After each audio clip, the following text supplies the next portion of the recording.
with Engineer Bryce. Engineer Bryce, may pinag-ngangalandakan si Attorney Porto na maraming senador ang sasabit dito. Pero ngayon hindi mo pinapatutuan. Does this mean na fake news po yung sinabi? Mukhang fake news ang binigay ni Attorney Porto ng iyong attorney sa media. Kasi sabi... for admission into the program. Yes, sir. Yes, sir. Noted. Thank you. Thank you. First on the list is Senator Erwin Tulfo. Thank you, Mr. Chair. To continue, I'd like to direct my question to Engineer Alcantara. Sabi niyo po, Engineer, na sa NEP pa lang, sa preparation pa lang ng National Expenditure Program, may kinakarga na po ng mga insertions sa NEP pa lang. Your Honor, nagpapasa na po ako before the NEP came kay Kong Saldi and kay Yusek Bernardo. So, doon pa lang sa NEP, meron na po mga insertions. Yes, Honor. Over and above, ang tawag po. Mr. Chair, bisita natin ngayon si Congressman Toby Chanco na galing din sa Congress at may mga sinasabi siya before. Can you confirm this, Kong Toby, yung sinasabi niya na sa NEP pa lang may mga insertions na? Paano ba ito natin mahihimay?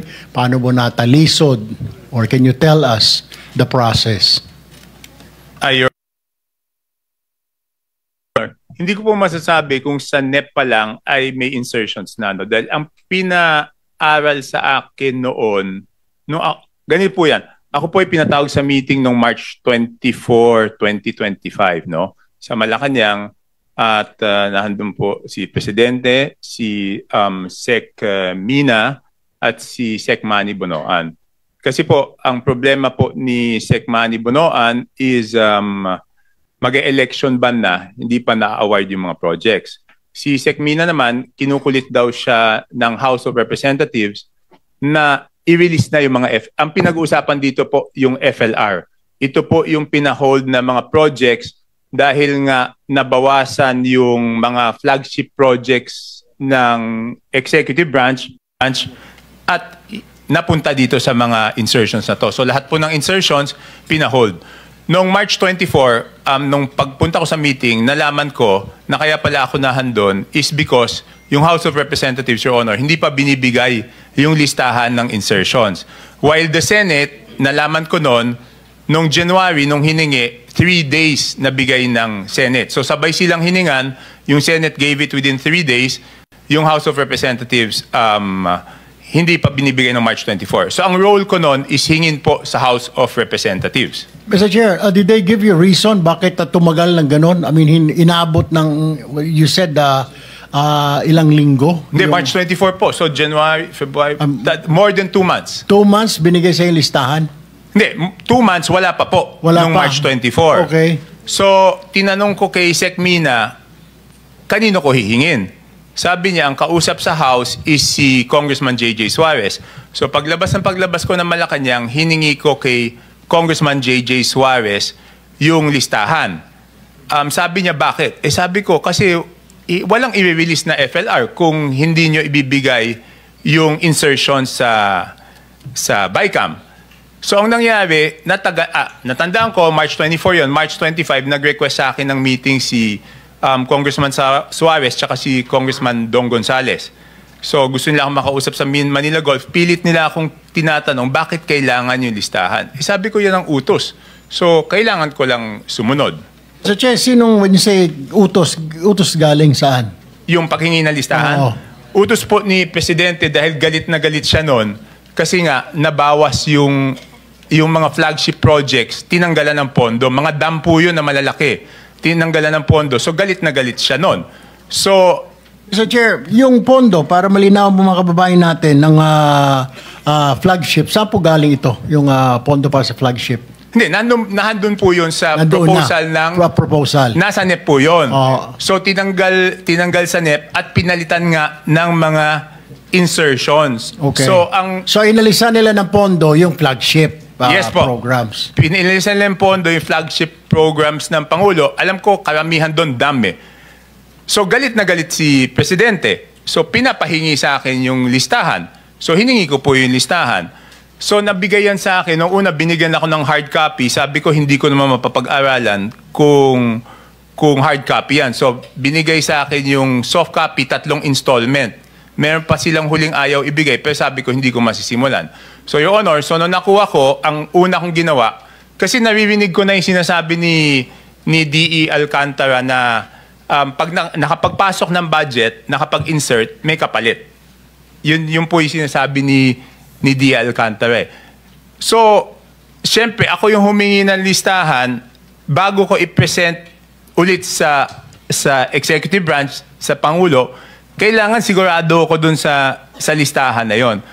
So since nadidinig ko na yung may kapalit para sa insertion, ang ginawa ko is yung file na yon, yung Excel, pinadala ko kay Yusek Cathy Cabral sa DPWH. Sabi ko, Yusek, pakilagay mo kung sino yung district congressman.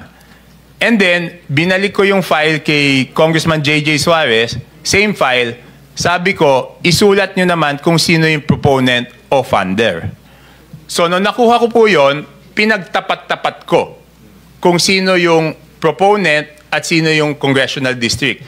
Dahil para sa akin po, Sen, Your Honor, kung hindi pareho yung proponent at hindi pareho yung congressional district, kaduda-duda, bakit ka congressman ka, bakit ka hihingi ng proyekto tapos hindi mo dadalin sa distrito mo? So, yun, pinagtapat-tapat ko yung Excel file tapos pinisinta ko doon sa Malacanang at a later date. April, checking ko lang kung yung phone ko kung ano April, ano yun. Tapos mas nagalit po si Presidente nung nakita niya yon. Sabi niya sa akin, ano bang pinagagagawa ng mga kasamahan mo sa Congress dito sa budget na to? Kasi nakita niya, meron ngang hindi pareho yung proponent tsaka yung distributor. So obviously, yun na yung naririnig ko na binenta yung proyekto. Kong Toby, Yes. hindi ko naman tiyan, hindi ako naging congressman. Bakit mag-i-insert yung isang congressman ng ibang district sa ibang district? Ano yon? Para ano yon? Kasi po, ang duda ko doon, first of all, it's not logical. Di ba kami, congressman, Logical, tama. kunyari, hihingi akong proyekto, syempre dadalhin ko sa nabotas. So since naririnig ko na yung bentahan, paano ko ito representa sa Pangulo, tsaka kay Sec Mina, tsaka kay Sec Manny, na hindi naman ako yung masisisi. Kasi kung may mamali akong mabigay na impormasyon doon, ako masisisi, di ba? So, bentahan, congressman ang nagbebenta sa another congressman? Hindi ko na po alam kung sa congressman, kung sa contractor, sa kung saan binibenta. Pero naririnig ko na kasi yung 20%. Pero kaya ko lang ngayon binabanggit yan because previously wala akong proof. So ngayon po, doon sa testimony ni D.E. Alcantara, nagkadugtong na yung duda ko, ay yung naririnig ko, open secret naman yan eh. Dinig na open secret yan na yung 20% pag in-insert, may kapalit na, ano bang term na ginamit niya po? Hindi ko alam kung anong term na ginamit niya eh. So, alimbawa si Congressman A sa District 1 nag-insert para sa distrito o District 2 ni Congressman B. Hindi, sir. Ibig sabihin, ano lang to, hypothetical.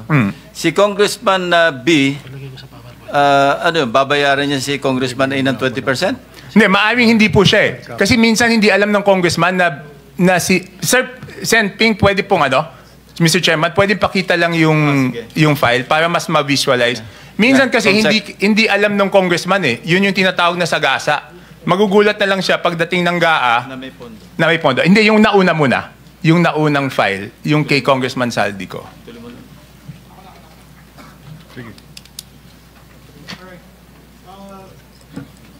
Yan po. For example, sige, next slide. For example po, si Saldico ang proponent pero ang congressional district na napuntahan is Abra. Ang total po niyan is 3 billion yata. Pag tinanong mo naman yung congresswoman dyan, hindi naman niya request. Ito naman, Saldico rin, napunta sa Occidental Mindoro. Pag tinanong mo na naman yung congressman, hindi rin niya request. So it's not logical, Your Honor, na yung congressman hindi magre-request, tapos babagsakan ng pondo. Tapos yan na naman, 3.1 billion, ganun din. So ang total po niya, 13.8. Pero Mr. Chair, narinig natin kanina, kamakailan, kila Engineer Bryce, na yung tinatawag na sagasa. Ibabagsak yung pondo without the knowledge of the congresswoman or the congressman. Tama po ba, Engineer Bryce? Yung sinasabing may sagasa. Opo, Your Honor. Okay. Pero tapos iba pa rin yung parking, di ba? Na pinapark yung budget. Opo, Your Honor. Thank you. Your Honor, ang intindi ko, pwede niya i-confirm, yung parking, kinausap muna, nakiraan. Kaya tinatawag na parking, nakiraan doon sa district congressman. Yung sagasa, kumbaga sa hit and run yun. Ibig sabihin, walang... Hindi, Tito SP, makikita na lang po niya yan doon sa GAA.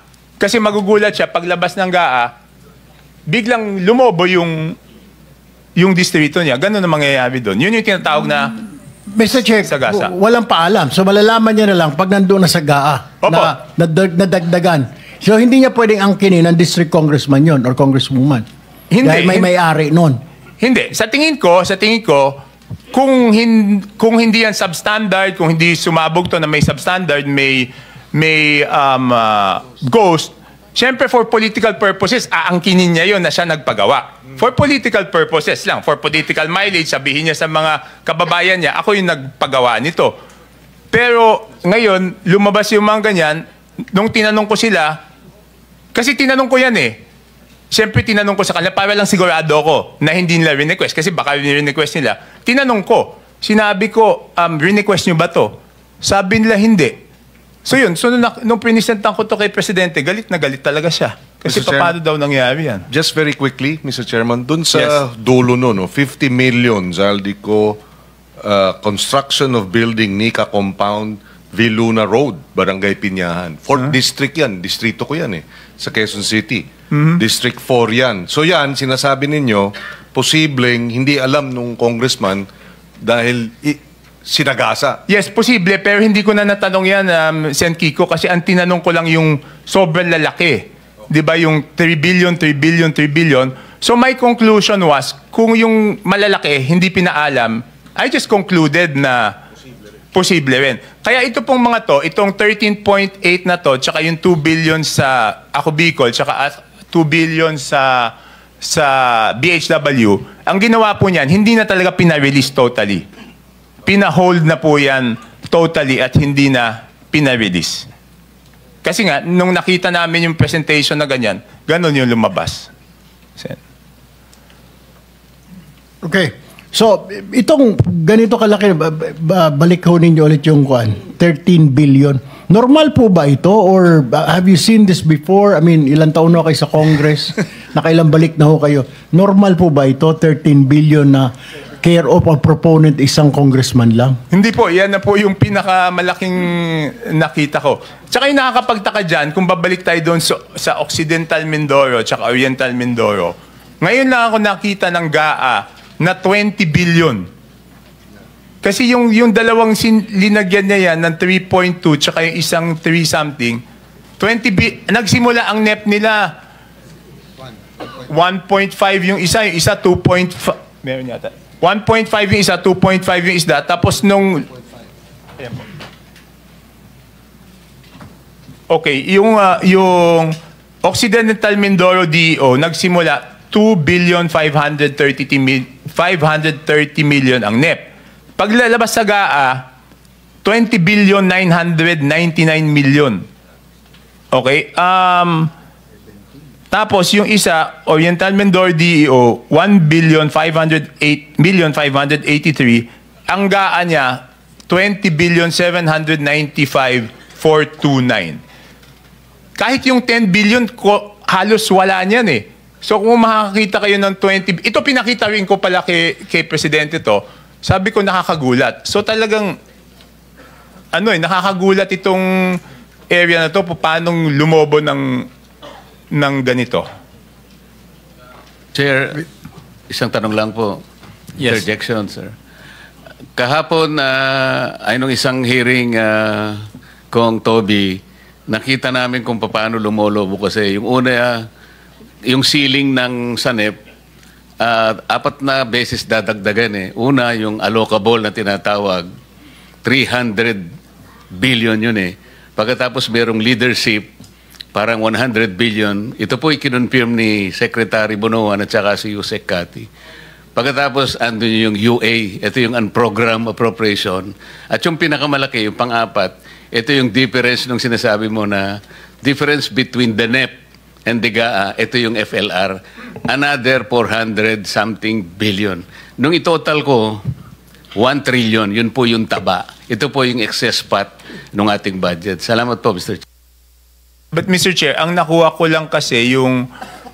Kaya ko lang naman nagawa to because inutusan ako na kunin yung insertions. In the previous year, hindi ko makukuha to kasi wala namang utos sa akin na kunin eh. Ito, napilitan lang silang ibigay yung 2025. Kaya nakuha ko yan. Kaya napag-aralan ko mabuti, Your Honor. Mr. Chair, Senator De La Rosa, with the very permission quick of lang kay Senator Turco. Congressman Tiangco. Sir, itong list na pinakita mo, ito ay program Yes po. appropriations. Program po yan. Hindi ito galing saan program? Hindi program po yan talaga. galing sa Nakalagay UP. sa GAA. Nakalagay po yan sa GAA. Yan po yung mismong mga description, yan po yung mismong amount na nakalagay sa GAA. Ang pina-fill up ko lang doon sa Congress is kung sino yung proponent. So mismong galing po sa GAA yan. Pero hindi po na-release dahil nga nung nakitang ganyan, pina-hold ka agad yan. Okay. Thank you, Mr. Chair. Thank you. Thank you, Mr. Chair. I have one quick question lang po. Babalikan ko lang po si Sir Orly Gutesa. Sir Orly, nabanggit ho ninyo kanina, ilang deliver po kayo kay Speaker, bahay ni Speaker Romualdez from Saldico? Your Honor, tulad ng sinabi ko po kanina, is 3 times po. 3 times po kayo nag-deliver. Ilan pong maleta po yun? Yung una po, nung una is 35. 35 na maleta? Opo. Pupunta kay Speaker? Opo, Your Okay. Honor. Pangalawa?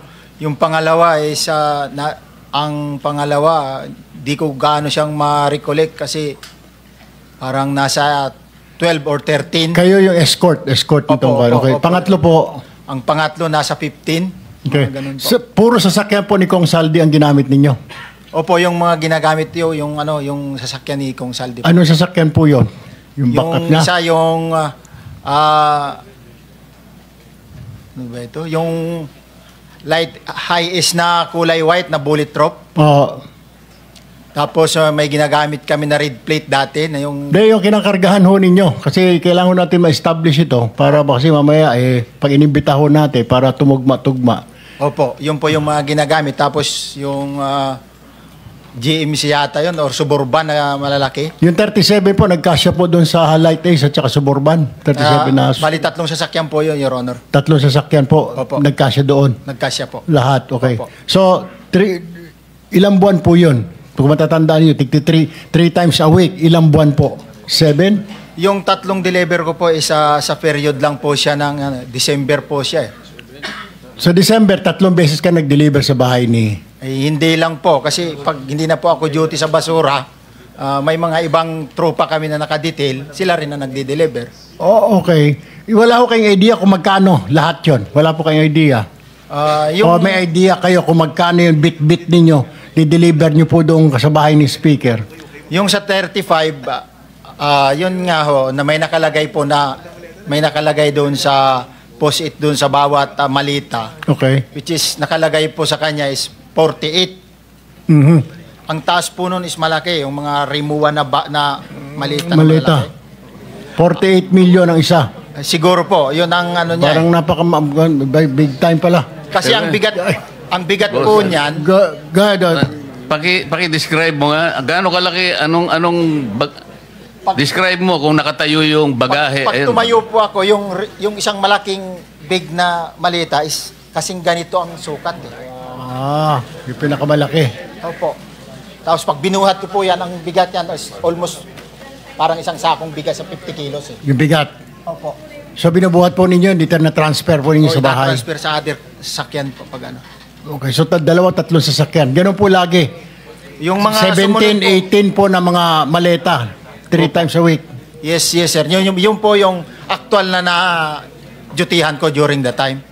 Pero yung iba, meron pang iba, base doon po sa inyong group chat, may mga deliveries po, kung Yes, wala Your- po kayo. Yes, Your Honor. Okay.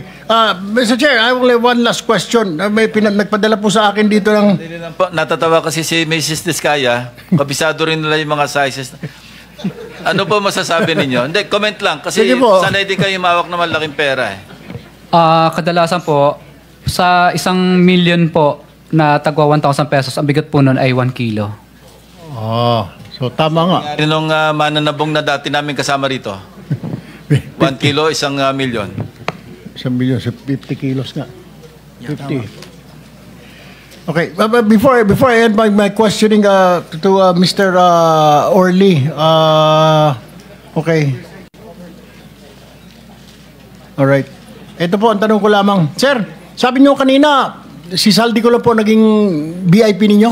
Wala po kayong pinagbantayan from Coca-Cola. Diretso po kay Saldi ko. Yes, Your Honor. Okay, kasi po pinadalan po ako dito sa Malacanang po ito. Mukhang ang background po sa inyo pong biodata. Meron po ditong background, work experience. Kayo po ito Master Sergeant Orly Gutesa. Tama po, Philippine Navy, retired. Yes, Your Honor. Experience nyo po, enlisted personnel, Philippine Marine Corps, BIP Security, BOC, BIP Security, OBP, BIP Security, Presidential Communication Operation Office, BIP Security, Bureau of Correction. During my active duty in military service, sir. Okay. Akala ko po parang galing sa Coca-Cola. So, okay. Wala na po. That's all, Mr. Chair. That's all my question. Thank you. Thank you, Senator Tulfo. Senator J.V. Arcito. Mr. Chair, considering that si Congressman Tiangco requested that meron pa siyang prior commitment at 4, pero ano naman, lagi naman kasi magkausap na ito, siguro yung clarification na lang kung ilan yung total na FLR na na-hold na that is attributed kay Saldi. Saldi ko, ilan yung total? Ayun, Your Honor, yung total na hold na attributed kay Congressman Saldi ko is yung 13.8, yung 2 billion na ako Bicol, tsaka yung 2 billion po na BHW. So that's about 17 plus billion po. O halos 18, Your Honor. Pero I understand, yun na lang yung nahabol no? Hindi na nakita yung iba. Ang estimate yata is, correct me if I'm wrong, parang 60 billion dapat yung hinahanap, total. Hindi, pero hindi ko masabi, Your Honor, kung nahandoon yun sa BICAM kasi yan lang yung nakita ko na attributed to Congressman Saldico doon sa BICAM ng House of Representatives. Kasi ang hawak ko lang na file is yung sa House of Representatives, Your Honor. Siguro last na lang kasi I will just wait for also si Yusek Bernardo because yung iba pong inaano natin system. Yung nagalit si Presidente, aside from yung pong priority programs niya, yung mga dams, that was transferred or lodged in the unprogrammed appropriations, no? Tama ba yung foreign assisted projects kasama rin, no? Ayan, naalala ko to dahil ako yung nag-defend ng DOTR, na pinalipat nila from priority appropriations, pinalagay po sa yung foreign assisted sa unprogrammed funds. At isa ito sa ikinagalit ng ating Pangulo dahil alam ko po yung JICA ay lumapit sa kanya at ito po ay it was brought to his attention. Yes, tama po yun, Your Honor. Pati yung foreign assisted local counterpart ng foreign assisted projects, ibig sabihin yun po yung commitment ng ating bansa doon sa foreign assisted projects, linipat po from the programmed appropriations doon sa GAA at linagay po sa unprogrammed appropriations. So dalawa po yung ikinagalit niya, yung foreign assisted tsaka yung flagship na nawala po, Your Honor. So ibig sabihin ay si RSP. Mr. Chairman, sinasabi ni Congressman Toby, nilipat. Sino gumawa nun? Ang pagkaintindi ko po is yung sa Committee on Appropriations kasi nung pinag-usapan niya nung una, nasa amin pa yung budget eh.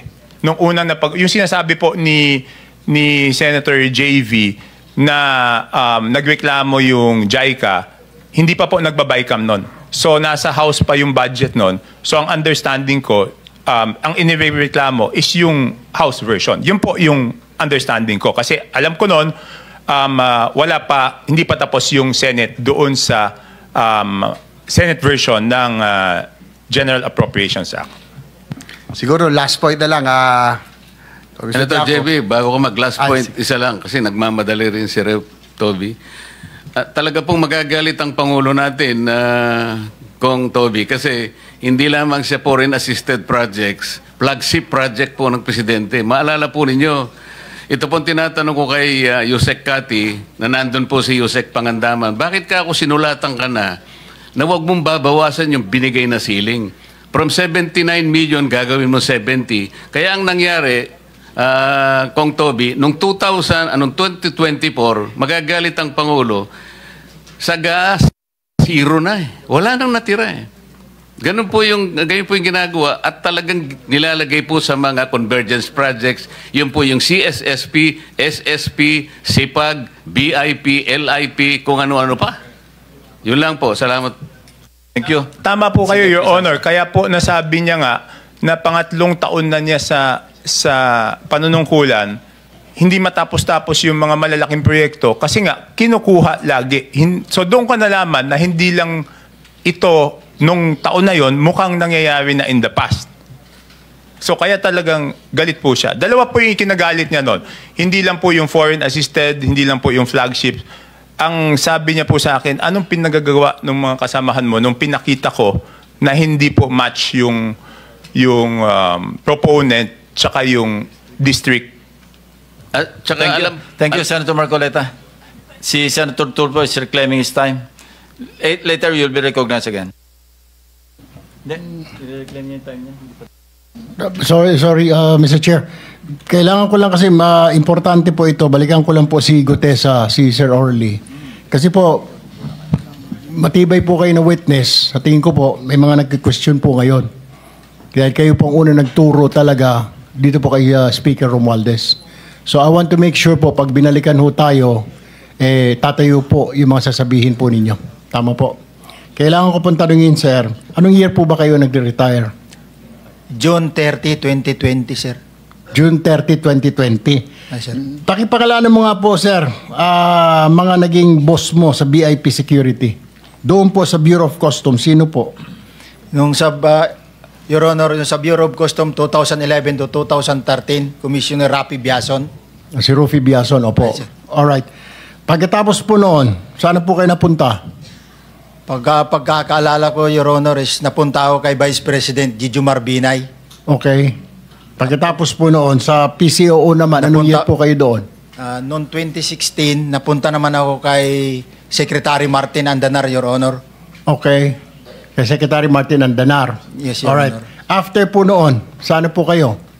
Bumalik po. Active duty pa rin po kayo, ano po? Yes, Your Honor. Nire-request po kayo. Bakit po gano'n? Papalit-palit. Hindi pa kayo, parang hindi po kayo tumatagal sa isang office. May problema ho ba? Natatapos po yung sa BOC po, yung nagkaroon po ng kaso si Commissioner Biason. So, doon po kami naghiwalay-hiwalay. Then kay Gigi Marbinay naman po, Vice President during time of Gigi Marbinay, natapos po yung term ng 2016. Opo. At pagkatapos po kay Sik Andanar naman po ay nag-schooling po ako during that time po. Kaya nag-request po ako ng termination ng duty. Hindi na po kayo bumalik? Hindi na po ako nakabalik po sa kanya. Okay, pagkatapos po noon, bakit Marines po kayo, napunta po kayo sa Bucor? During time po kay, kay Yusik Paildon po. Okay. Nirequest din po ako noon ni Yusik Paildon na samahan siya within 9 months po yata yon, pagkakaalala ko. Okay. Tandaan niyo po yung mga sagot po ninyo, ano po? Kasi baka ma-cross-examine po kayo in the future, matibay po. Sa tingin ko po, nagsasabi naman po kayo ng totoo. Siguraduhin lang po ninyo na hindi po nabago yan. Ano po? Kasi hindi po ninyo naisama sa inyong affidavit. Ano po? Yes, Your Honor. Maraming salamat po. Mr. Chair, that's all. I will Sir, So, Mr. Chairman, go ahead. kunti lang, dagdag lang doon. Ano ka, mandatory retirement ka? Optional retirement, sir, Your Honor. What age ka nag-retire? 42, Your Honor. 42. Bakit ka nag-early retirement? Dahil based po doon sa nangyayari po sa IEP dahil nagkahigpitan na po.